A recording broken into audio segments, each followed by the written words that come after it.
As the country starts to open back up again and hopefully business gets back into gear again, there's still a huge question mark as to what the nature of work and employment and ways to earn income are going to be, and especially for boomers who are probably going to be at the top of the list for layoffs and at the bottom of the list for hirings. But that does not mean that with adaptation to what the new reality is going to be, won't provide opportunities. And it's what the reality is going to be and what those opportunities are that I have Bob Foley on this Boomcast. Bob is has an extensive career in the hospitality and hotel industry, everything from a CEO to a lot in HR.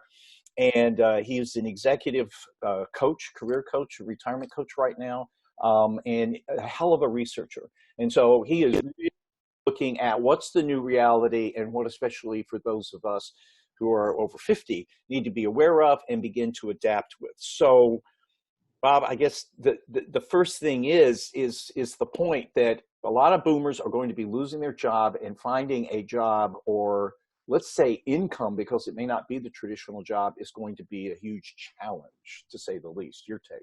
Oh, there's no question about that. In fact, it's already started. I mean, they call them furloughed employees, but in a couple of months, a lot of that stuff will be solidified, and the layoffs will occur as business starts to reemerge again and come back into its marketplaces.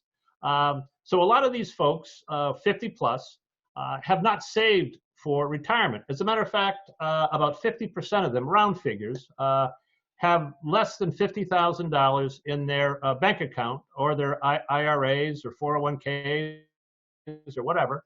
So they have to work. And not only do they have to work, but they want to work. And the reason why they want to work is, to them, retirement is a dirty name. To them, retirement means depression, devastation, and death. So they don't want to go anywhere near that. These people are the Pepsi generation. These people these people stopped a war in Vietnam. These people know how to do things as a group. So as a group, they will come together and figure out the new workplace reality for their generation. They will figure out how they need to get reskilled. They will figure, and then businesses will start to blossom to show them the way and to also help to train them. Then with all that, what will happen is these third-party businesses will start then to place these workers in different companies because they'll need them. Now, why will they need them? Well, there's going to be a revolution within the workplace. Now, it's not going to happen immediately after we start going back to work, but over a 3 to 5 year period of time, what will start to happen is companies will start to see the benefit of allowing workers to work from home. And what that will do, it will have a tremendous impact on their bottom line. They'll be able to save a lot of occupancy costs. They'll be able to save costs on heat, light, and power, all sorts of things.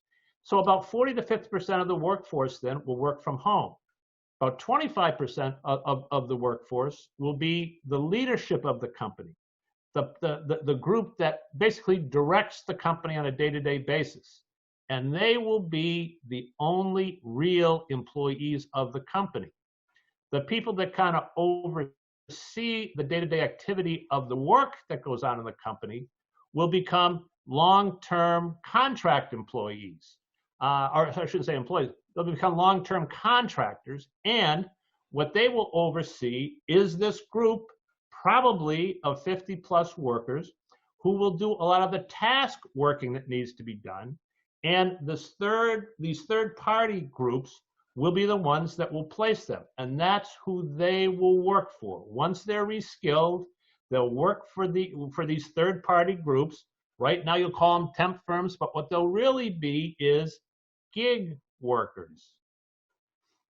So let's dive back into a few points on this.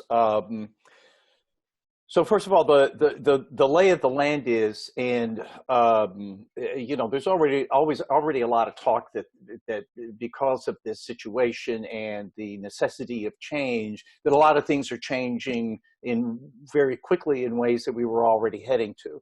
And so business structure, for instance, as you've talked about, cutting down on overhead, whether it be in the amount of building space, to the amount of employees and therefore the benefits of it, and having gig workers, which is freelancers, contract workers, crowd workers. There are all sorts of different categories, but where you're just working on pretty much a project basis, or maybe a contract, like we're going to have you for a year to do stuff, and then maybe we'll renew it if we see that it goes along.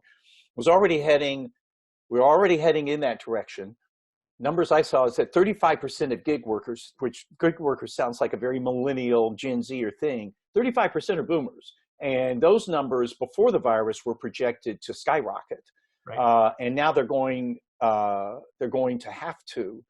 So this makes a lot of sense from a profit standpoint, but what about what boomers are going to have to do to adjust and adapt in order to take full advantage of this being the way to get an income? Well, this is the key. This is the key thing, because boomers are the ones who are most resistant to change, because they live in fear that they're going to run out of money. They live in fear that they're being cast aside by society. They're living in fear that they just don't know what to do next. They have to get rid of that. I mean, we stopped a war. We lived through the 9/11. We lived through the worst downturn since the Depression in 2008, and we're about to live through another downturn. And by the way, we also, Steve Jobs, Bill Gates, Richard Branson, they were all boomers, so they transformed the nature of business. We were the technology creators, and so yes, we have adapted and or invented quite a bit. To your point, we have to do it. We have to do it again. There's just no choice. If you need the money, you're going to have to do what you got to do. Exactly. Let me tell you something else. There's this thing out there in society that all these new disruptive ideas with technology, etc., come from some millennials' thought process in their parents' basement or their bedroom. Actually, where they come from is they come from very large companies. The average age of the person that comes up with these ideas is 41 years old. And here's the topper. They're first-generation immigrants from other countries because they came here to be educated at the collegiate or university level, and they stayed. And the big companies saw that, recruited them, have them inside, and they own them and their intellectual property. That's how new ideas come to market around here. It's not just people inventing a computer. It's not the stereotype any more than there's not a stereotype that all boomers are set in their ways. Mark Michelson did an interview with him, posted on ProBoomer. He's an intergenerational specialist or expert, and it's like he said, with boomers, what we grew up in was the traditional corporate structure in which you had a hierarchy, command and control. You had to do things exactly right. Millennials have more of an attitude of let's try this, let's innovate, let's fail fast, fail often. But also sometimes that's an excuse because, well, this isn't working out the way that I thought it would, so let's bail out of it, whereas a boomer's more likely to go through it. But I think the point of this is that the two together, and with both, and especially boomers changing a little bit more in terms of being open to the new innovations and the new ways of things, but in some cases it's not ageism why they don't get hired. It's because they're not adapting, because it's not a millennial thing, it's a business thing. No. This isn't about generations. This is about reality. And it is. And look, millennials want boomers as colleagues. Millennials know that they need soft skills, and boomers know that they need the whole technological bent that millennials can train them in. It makes a beautiful marriage. The problem is that too many companies are set up with silos, and the two groups never get to come together. But that's changing. But beyond that, what also has to happen now, in the fact that millennials now are becoming really, and will over the next 10 years, the leadership of these companies. And boomers, who still control 70% of the wealth in this country, still have a large thing to say. And the big thing that they have to do is just say to themselves, well, I want to keep working until I'm in my late 70s, mid 80s, who knows what. Then I need to find something that I really want to do, something that fires my rockets. And there's a number of avenues. Sure, you can become a gig worker, or you can go in and you can work for yourself. You can buy a business. You can start a business, or you can also buy a franchise. Now, why is a franchise interesting to a boomer? Well, boomers love structure. That's what franchises give. You're buying a business model. So if you buy the business model and you get the business up and running, and then you go to any of these companies that want to hire gig workers, you can basically contract with them through your franchise and supply them with workers in a specific area niche. Look, there's 3,800 franchises out there. 28,000 franchises. 28,000 franchises are bought each year. And that's not individual, like including every Little Caesars that is out there. You're talking about 28,000 different kinds of franchise opportunities. Absolutely. There's 771,000 franchises in existence operating today in the United States. So let's go ahead and dig into that a little bit, because I know you and I were talking a week or two ago, because you've been diving into this. This is one of the topics you've looked into. Well, I've also worked in the franchising business. I've been a franchisor. I was a franchisor of the 18th largest hotel company. I had 600 franchises, and I oversaw that. And myself, I've owned 3 different franchises. So I've got it from both ends. So first of all, let's get the lay of the land, especially if somebody's not totally familiar with it, and also what the trend is. So naturally, when I think of franchises, I'll immediately think of a pizza place or a fast food restaurant. I'll think of a cleaning supply company. But to your point a few weeks ago, while those can all be viable opportunities in cleaning, if you can clean away the virus, is already gargantuan. But there are a lot of work from home, almost like gig working, where it's not a structure. It may not even involve employees. I mean, give me the perspective of where this is trending to your eye. Think of any profession at all, and there is a franchise model for every single job that you can think of every single occupation.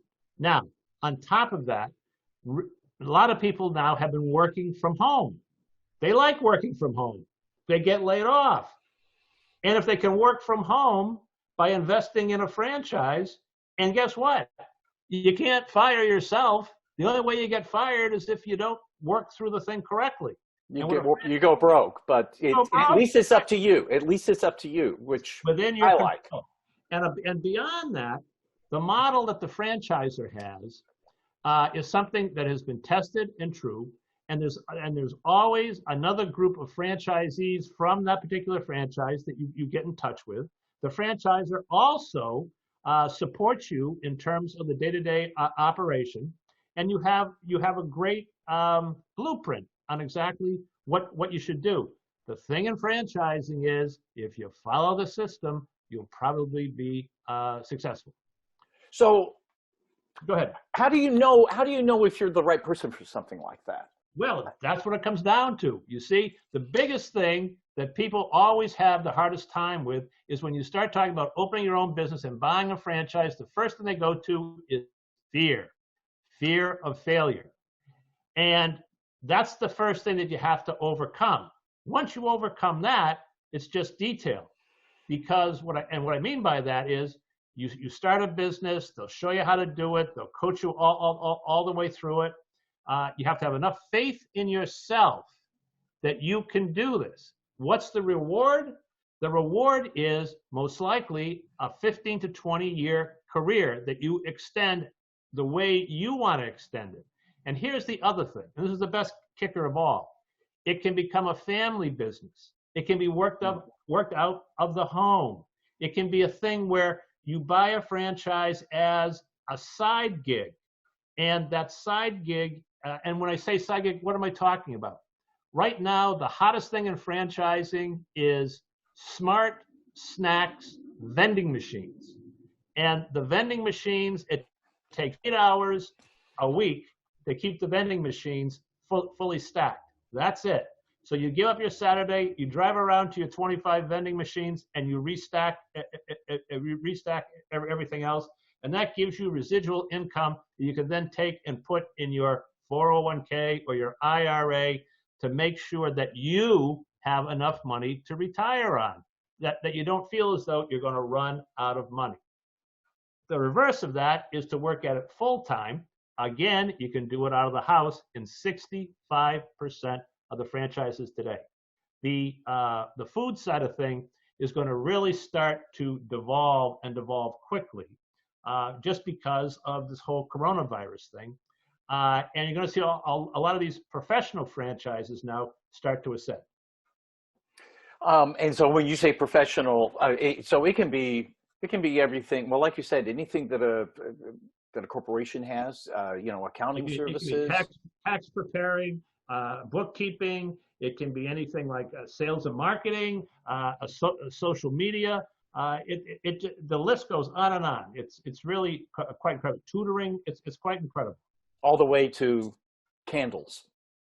Exactly. Okay. We got your name on that one, Paul. Oh yeah, that's me. That's all me. So franchising is an opportunity. And by the way, you hit on a good thing, and that's getting over the fear or the doubt or the intimidation, which I know I've read so much that people starting their own business, doing a franchise, becoming a gig worker, that are especially coming out of a traditional workplace, right, have a hill to climb in terms of changing their attitude and their habits and their approaches as well. And it's still maybe early for some people to really see, well, am I going to lose my job, or, which direction should I go? But there's a lot to be. I've had numerous interviews with people about preparation for that. Nancy Collimer is one of them, who had 8 tips. Carrie Hannon for how to kind of start assessing what your skills, talents, and abilities are, taking them out of the framework of your own job. But you also hit on the other thing, which is really important. And as an executive coach and retirement coach, which you've always hit on, the money's part of it. But as long as you're going to do something toward something that, in this phase of life especially, you owe yourself, which is something you're passionate and really interested in. Right. But how do you do that? Well, the other side of it is this.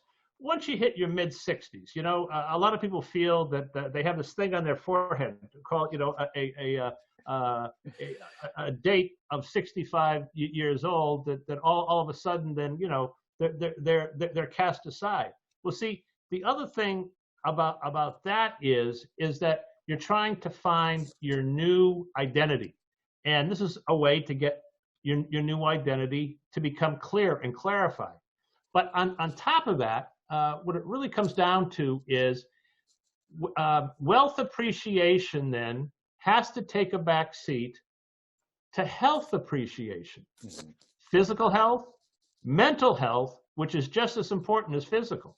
And with the mental health, what starts to happen is you get out of bed in the morning with a positive attitude, rather than crawling out of bed at 10 o'clock in the morning to sit in front of the TV, watching Steve Harvey for the 18th time, drinking your coffee and just saying, I wonder if whatever I'm supposed to do will hit me in the head today. Ladies and gentlemen, it doesn't hit you in the head. You got to go out and find it. But once you get out there, you're going to find that there's a lot of people just like you who have succeeded, and they'll be more than happy to give you the time, to give you their story and the direction so you can succeed also. Well, and you hit on a huge point in the previous interview that I did with you. You gave the scenario of what happens when people retire, which is you go through the 6-month honeymoon and then you have the hangover and you're not relevant anymore. You don't matter to anybody. You don't have any challenges. You don't have a reason to get up in the morning. And that's why with recent retirees, there is a huge spike in alcoholism, drug abuse, divorce, depression, even suicide.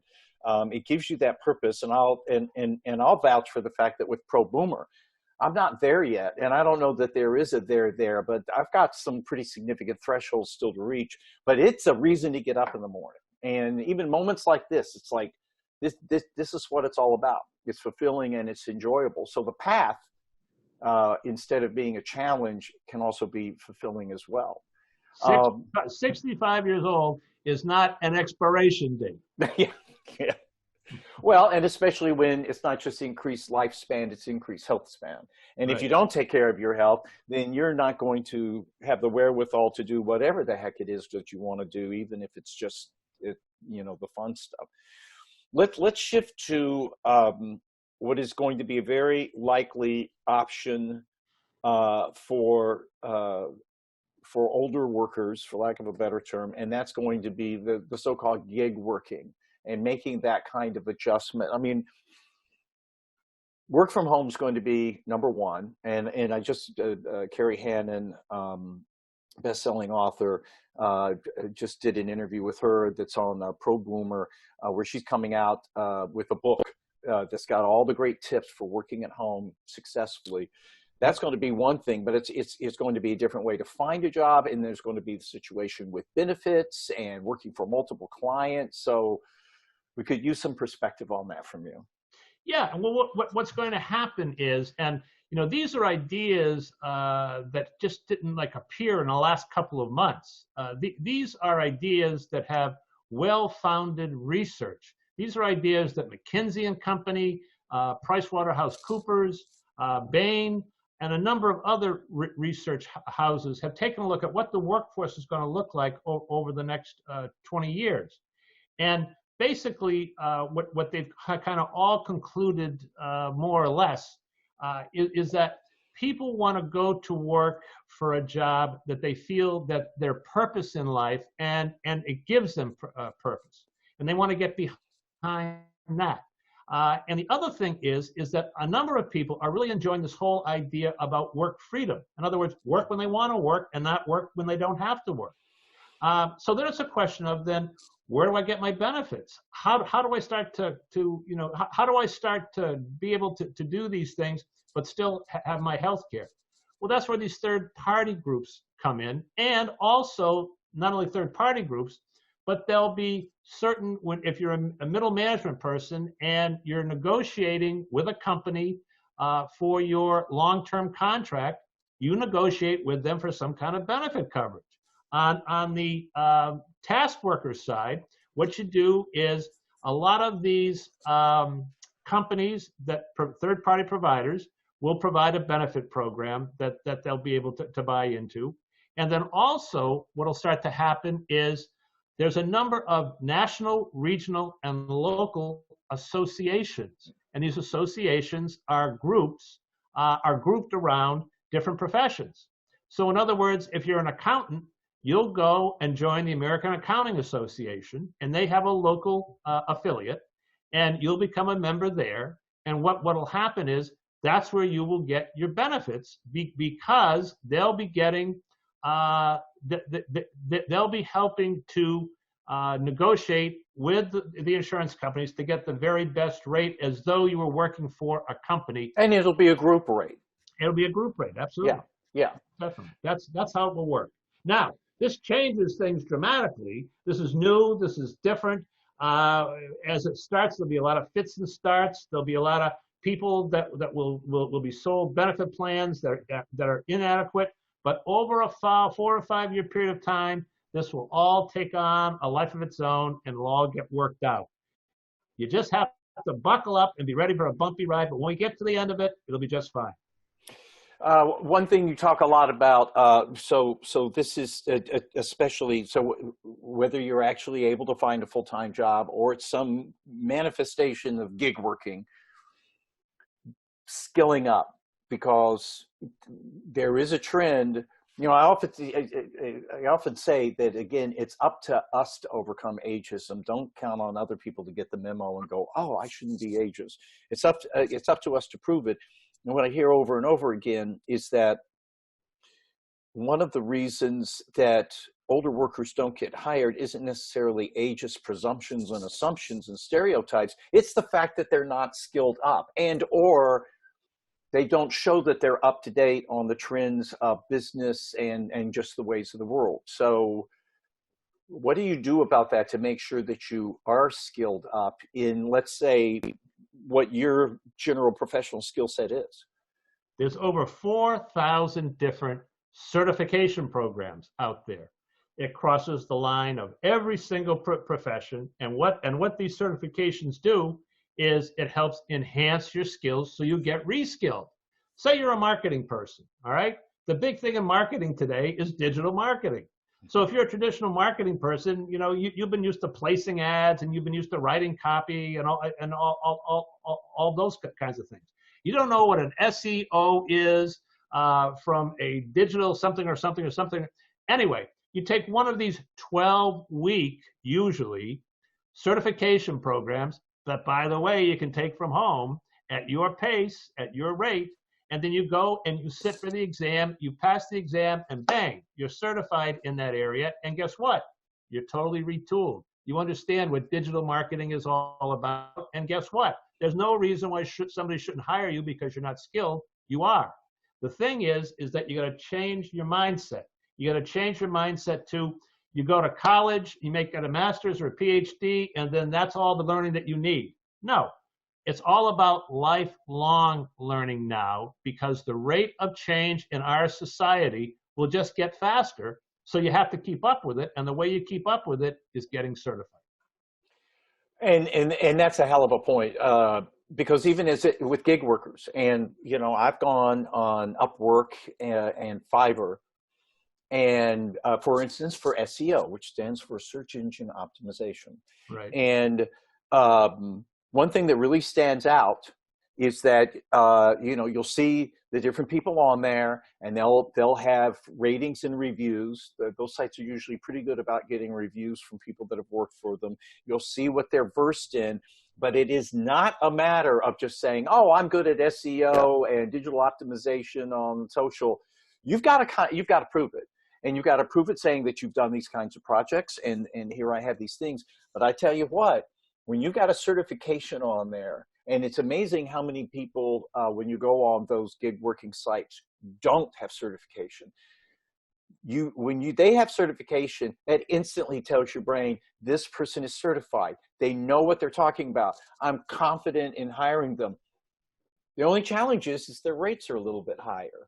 But not having dug into it, I think you're going to get the more quality jobs, and you're going to make more money per hour than somebody who just says, you know, oh, I'm God's gift to SEO. Now, here's the other side. Say you're a consultant and you need marketing help. So you want to go out and you want to hire the help. Okay. So you made a very good point about you want somebody who's been certified, because you know that they have the most up-to-date information. Here's a big mistake that I made in one of the businesses that I had a few years ago. I went with an ad agency that I thought had everything covered. And what happened was, over a 6-month period of time, I paid them X amount of dollars to educate them on what I needed. And by the end of the 6 months, they were giving me everything that I needed. But up until that point, I wasn't getting anything from their services. So be sure, when you go, if you're a sole practitioner or a small firm, that when you interview potential vendors, that you make sure that they either have the latest certifications, or that they really understand your business and they can show you definitive programs that they put together and what it actually drove within that industry's business. Yeah, and you raise a very good point here, and the advice I would give, because, you know, I've been in the creative arts and marketing and things of that sort, and, you know, what I heard with what you were talking about with that agency is that in the first place, all they did was take what you wanted them to do. I call it, oh, and do you want fries with that? They're order takers. And what you're really looking for isn't just execution of your thoughts. You're kind of saying, here are all these ingredients that I have, make it into something amazing. They didn't do that for you. But sometimes you as the client, the person hiring it, you don't count on them to have a good process. Say, here's what I want to do. I want to give you a thorough debrief into what my situation is and what I'm trying to achieve, what I know about my market, because very often my clients, they are the market experts. You want all that input. Here's my budget. Here's all of the, give them as much as they can, and then make sure the expectation is, now I want you to come back with me with the creative, with the messaging, with how you're going to distribute this, how we're going to create everything, as an example. So don't leave it to chance. Take over the process. If they've got a process improvement for it, say, I'm open to other ideas. So you raise a good point. You have to take ownership of it. What is the workforce? What is the workplace going to look like here going forward now? I mean, if we're going to be taking a lot of employees out of buildings and such, but we're also going to have this virus for an indefinite amount of time, and it may be at least 2 years. Oh yeah. Some people are saying never. Will it go away? I mean, well, it took us 4 years to develop a mumps inoculation. All right. So, people have said 12 to 18 months to really get a vaccine that has a. We don't know what the outside is. So the way I look at it is there's short-term planning that needs to be done. Then there's middle-term planning and long-term planning. Now, what does this all revolve around? We've been putting it on government to be able to solve these problems, and the healthcare system, which is already overwhelmed. All right. The thing that I have a hard time understanding is, why don't we turn to the employers? The employers have the vested interest in getting people back to work the fastest, and employers have the vested interest in having a healthy workforce. Right. So how do you keep a workforce healthy, and how do you kind of police that to make sure that, in a fairly uniform way, people are kind of doing the same thing? Well, here's what the government has done for us. The government has gone out and told private labs that their tests need to be certified, and over time they all will be. See, the thing that I think that people all missed in this task force is local employers have been sending potential workers to private clinics for years for drug testing. They've been sending them there also for certain health reasons. So why don't we just add the corona test to that and say to employers that you need to have all your employees tested once a month? And by doing that, then, if your workforce, I'm talking about in the short term now, your workforce is healthy or not. And if you just don't do that, see, that's where OSHA comes in. Because OSHA is supposed to protect the workplace, make sure that it's a healthy workplace. So that's how you enforce it. I don't think it's going to come to that, but if it does, that's do it. Now, on the other side, say you're a sole practitioner, or say you only have two or three employees. Well, then you go to your local association, and they can then guide you to the right testing place. And that's the way you're able to make sure that because if you, as a sole practitioner, aren't healthy, then you don't make money. At the same time, if you're asymptomatic, and you could be spreading the disease to the very people that you want to sell your services to, and that won't go over well. And then by doing that, by giving the whole idea of testing to the private sector, who is highly motivated to have a healthy workforce, I think we can get this thing done. Now, once we have the vaccine, then you have to see, is it a vaccine that lasts for 1 year, 3 years, 5 years? Oh, and by the way, there's other things that we can include in this testing, like testing for the flu, like getting a flu shot. 65,000 people last year died from the flu. Why do they have to die? If they had had a flu shot, maybe they wouldn't have. Maybe they would have. Who knows? But if we can get a healthier country, here's what this does. It provides us with a natural defense. Because one of the biggest things I fear out of this whole thing is that we've given a lot of our, well, let's say people that don't exactly agree with us around the world an opening here. And what we've shown is, from a biohazard standpoint, we weren't ready for this. And that may have given them ideas on the ways to attack this country.